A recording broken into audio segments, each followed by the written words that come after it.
avec des dirigeants du Golfe, d'Égypte, de Jordanie, du Liban, de la Syrie, de la Turquie, de l'Irak, de l'Arménie et de l'Azerbaïdjan, ainsi que le président du Conseil européen, Antonio Costa, et la présidente de la Commission européenne, Ursula von der Leyen. Le président Sisi a réaffirmé l'engagement de l'Égypte en faveur du dialogue et de la diplomatie, ainsi que son soutien à la sécurité des pays arabes. L'Égypte a mis en garde contre un élargissement de la guerre qui menacerait la stabilité régionale et l'économie mondiale. Le chef de l'État a également insisté sur l'importance de préserver la souveraineté et la stabilité de la Syrie.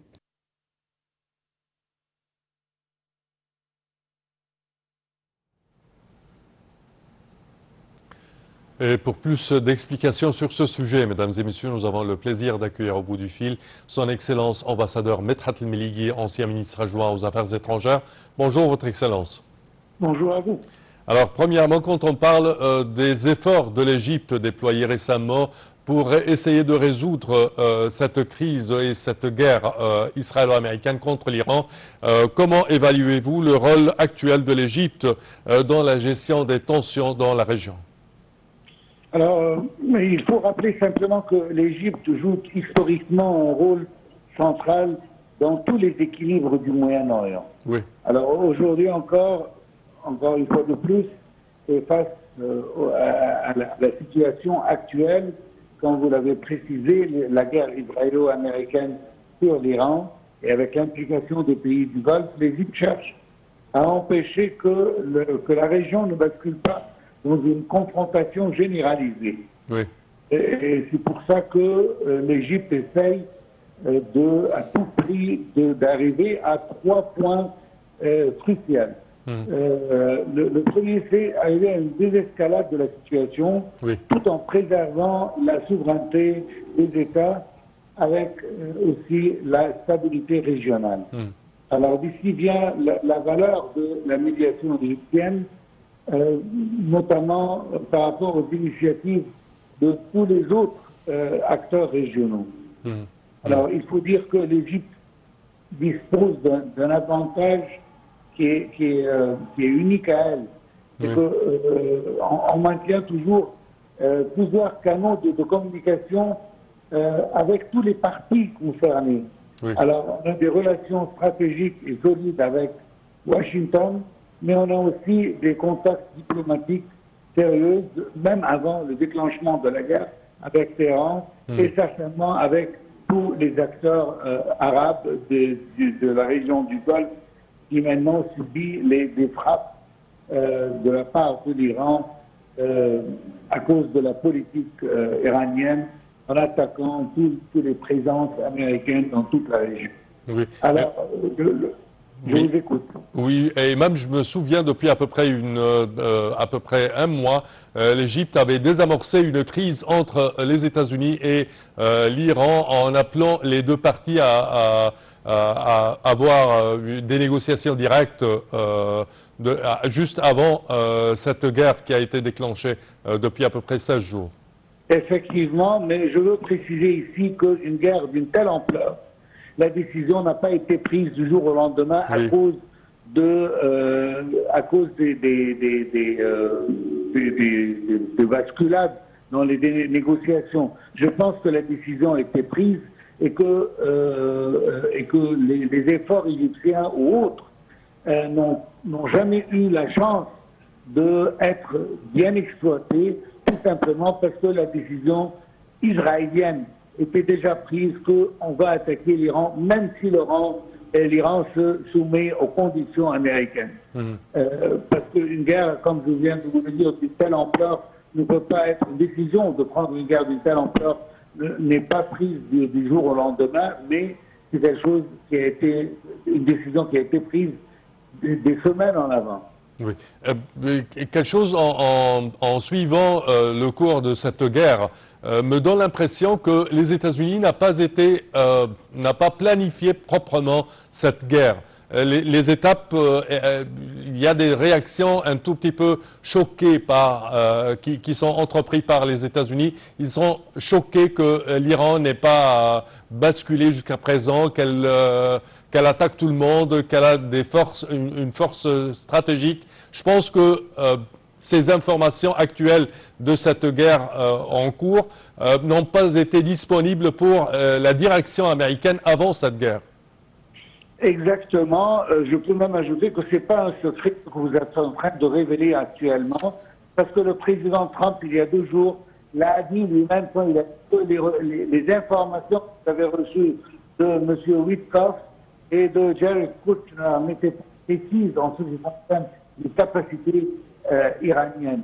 Et je pense que son premier mot au début de la guerre, que c'est une question de 3-4 jours, et qu'à la fin du tour, M. Trump avait signalé qu'on a gagné la guerre. Et effectivement, maintenant, déjà à 2 semaines de cette guerre, et même après avoir assassiné le guide suprême Ali Khamenei, toujours l'Iran est fort, toujours l'Iran résiste, toujours l'Iran montre même qu'elle n'est pas prête à arrêter ou à arriver à un cessez-le-feu actuellement, et que sur les rapports qu'on reçoit, que ce soit de la part d'Israël ou des pays du Golfe qui sont heurtés à cette guerre aussi, malgré tous les efforts égyptiens et autres, et même les déclarations faites par les leaders des pays, qu'ils ont nié aux États-Unis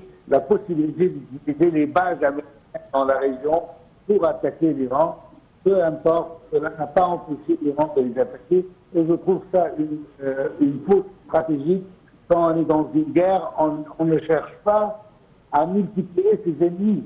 Oui, on essaye de limiter les ennemis, de les confiner à un secteur strict et de ne pas ajouter d'autres ennemis tels que l'a fait maintenant l'Iran avec les pays du Golfe. En tout cas, ce qui a été fait, l'essentiel est que maintenant les initiatives de la part de l'Égypte ou autres vont voir un succès. Cela, je pense, dépendra en partie de la volonté politique des 2 parties. Je parle ici d'une partie américo-israélienne et de l'autre l'Iran. Est-ce qu'ils ont la volonté politique d'arrêter la guerre pour commencer ou reprendre des négociations, ce qui doit toujours être fait après une guerre? Est-ce qu'ils sont prêts à entendre les initiatives qui sont proposées par l'Égypte ou autres initiatives qu'il y en a sur la scène?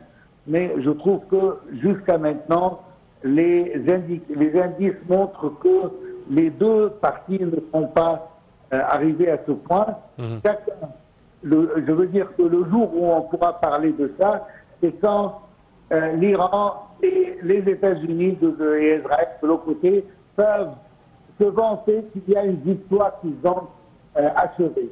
Jusqu'à maintenant, les États-Unis et Israël ne peuvent pas dire qu'ils ont vraiment arrivé à soumettre l'Iran, et l'Iran, d'autre côté, ne peut pas dire qu'elle a pu arriver à un résultat clair, qu'elle est arrivée à une victoire. Tout simplement, elle est toujours là à résister, ce qui est déjà, je pense, une victoire de la part d'Iran, notamment qu'elle est en guerre avec 2 superpuissances, l'une des 2 est la puissance la plus forte du monde.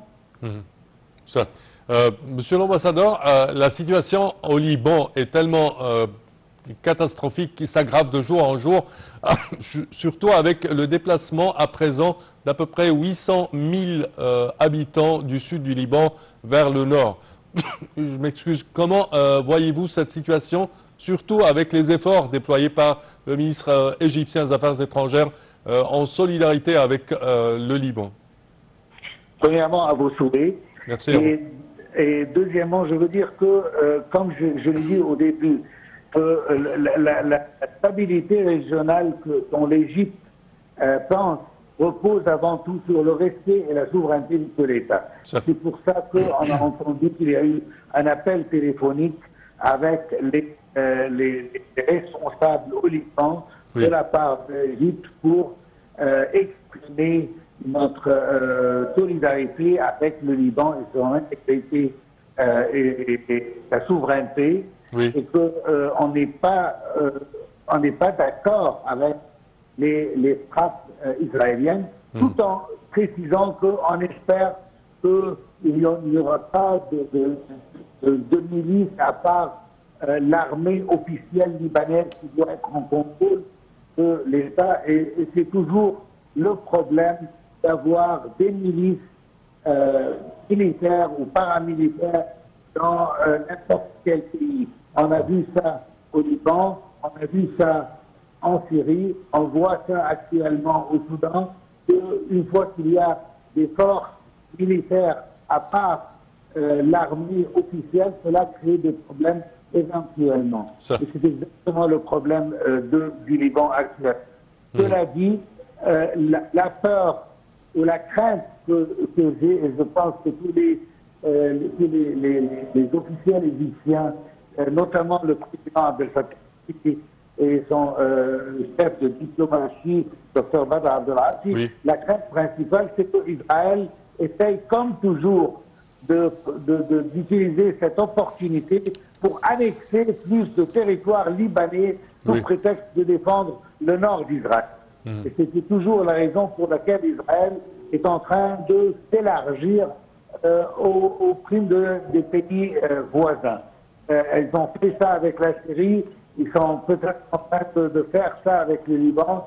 Il y a tellement de poussière, on ne peut pas voir exactement la situation. Il y a des déclarations faites des deux côtés, on ne peut pas voir la vérité jusqu'à maintenant, avant de cesser de feu pour savoir exactement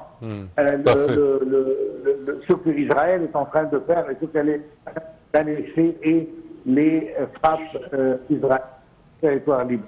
Parfait, Votre Excellence, ambassadeur Medhat Meligi. Je tiens à vous remercier de vos explications. Merci à vous. Je répète que vous êtes ancien ministre adjoint aux Affaires étrangères. Merci à vous. À présent, chers téléspectateurs, nous passons à notre troisième sujet de cette couverture spéciale.